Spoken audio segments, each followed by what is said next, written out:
Hi guys, this is Angela Hooper. I'm inspired by all the beautiful people sharing on social media their various talents, and because mine is poetry, I thought I would share that with you. What I'm hoping to do is come to you each Wednesday through the month of April. As you know, April is Poetry Month, and unfortunately this year we won't be able to go to all the places that have these beautiful planned poetry readings. I know my fellow poets and I will be out as soon as we can. So in the meantime, I thought I'd make a video for you. Today is April 1st, and no, this isn't a joke that I'm playing on people. First thing I'd like to do is give a shout out to my husband, happy birthday, sweetheart, and to one of my dear longtime friends, Cadion Lily, happy birthday to you as well, sweetheart. What I'm going to do is read for you some poems from a book that I am working on with Terry Cummings of Village Books Press. And here is the tentative cover of the book. It's called Where the Sky is a Wall. And what I told Terry as kind of an encapsulation of what I wanted out of this collection of poems, I told her these poems represent my journey surviving a dysfunctional family, enduring loss and despair, and finding the path towards healing. And I thought that these poems may be particularly relevant to some of you as we go through and struggle through this pandemic together.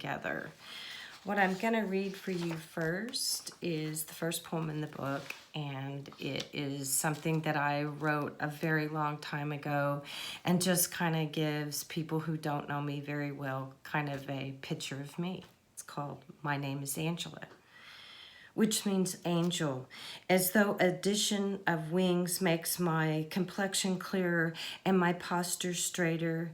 In reality, I am a larvae, pulsating half moon, concealed in moist darkness, taking in liquid. I constantly test the sides of this sack that holds me, checking for remnants of a spine to crawl to freedom.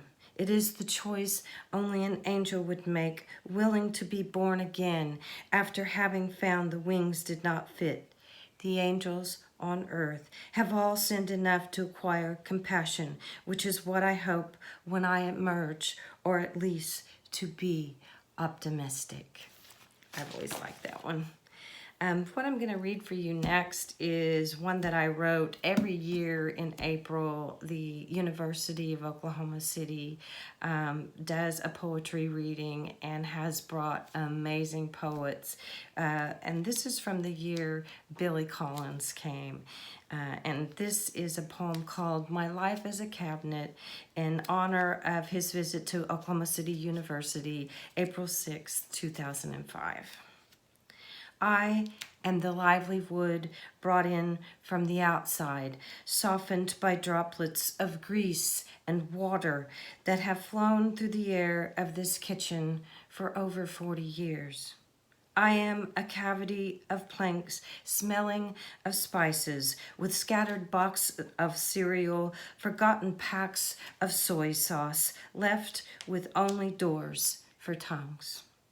My fear has nailed me to this wall, where I have listened to the echo of midnight voices, looking for answers amongst the clutter. I wonder if I am normal, having stayed in the same spot for so long, my wood grain trapped in a moment with all those dead cells collecting. The paint is wet as it comes out of the can. It holds the power of transformation, sustenance the size of a drop, toes that start to wiggle again. I am ready for that morning when I go for coffee and see the light filtering from a crack in the mortar. Thank you.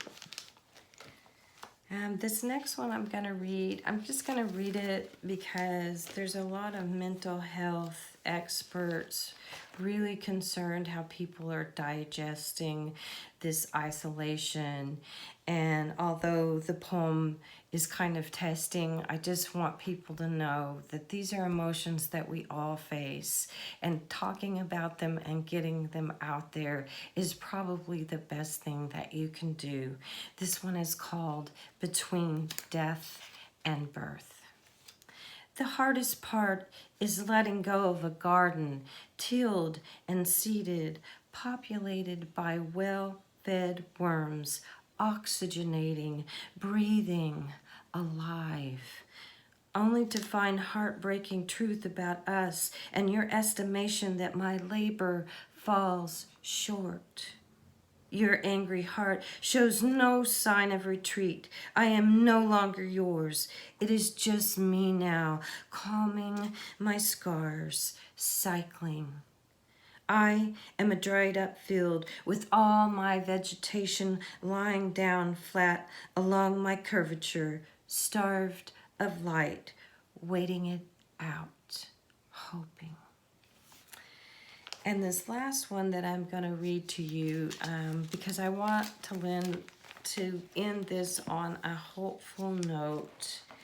And it's one that I've written recently. And the reason why I'm reading the last before the first is because it references the beautiful blooming red buds, which we here in Oklahoma City are seeing everywhere. And it's just such a beautiful thing that in the background of the winter changing to spring, a lot of it's still fairly desolate, we have this bright pop of pink trees to dot our horizon and remind us that spring is coming. This is for you, on claiming my space. And this poem is for my daughter, Alicia. I'm standing here at the bottom, ready to climb. I never thought I had the courage to take this hill of jagged rocks that mock my ability to believe. I thought I had to stay silent as the soil under my feet turned brick hard from my walking around without specific direction. The trail has become circuitous as a noose, and I have to change directions. Every step will be straight up. I am wearing sturdy boots and have brought extra water so that if I face too much at once, I will keep my throat from being scorched, unable to speak the words that keep me moving. I am the descendant of people from Kansas who came here in their loaded wagons looking for land. And I am the descendant of Native Americans who were relocated without enough provisions, who also came for the land. I no longer have a fear of falling. I have already lived amongst the others who have already fallen, some of us more than once. With every step, I feel my blood pulsating, allowing my body to release death. There will not be a parade when I make it to the top, but I will stand alone, proudly looking at the blooming red buds dotting the horizon, and I will ask God to make me pink like that again. Peace out. Thank you for listening. I hope everyone's doing well. Thank you.